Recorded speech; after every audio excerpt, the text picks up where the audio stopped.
लिखल भगिया मोर हो लिखल भगिया मोर, कौन कलम से विधाता लिखल भगिया मोर, कौन कलम से विधाता लिखल भगिया मोर। लिखल भगिया मोर हो लिखल भगिया मोर, कौन कलम से विधाता लिखल भगिया मोर, कौन कलम से विधाता लिखल भगिया मोर।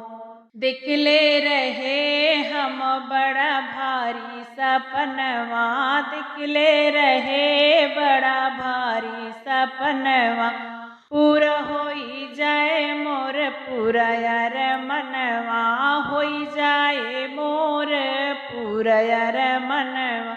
टूटी गए सपनवा छिटिक ग चारों ओर, टूटी गए सपनवा छिटिक ग चारों ओर, कौन कलम से विधाता लिखल भगिया मोर, कौन कलम से विधाता लिखल भगिया मोर। अरे सजवई बियाह भय आए गवनवा, सजवई बियाह भय आए गवनवा, सथवा में आए मोरे चारू कहारवा, सजवई बियाह भय आए गवनवा, सथवा में आए मोरे चारू कहारवा।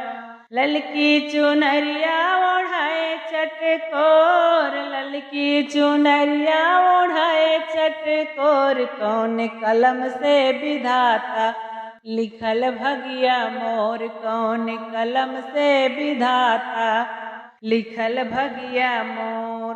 लिखल भगिया मोर हो लिखल भगिया मोर, कौन कलम से विधाता लिखल भगिया मोर, कौन कलम से विधाता लिखल भगिया मोर।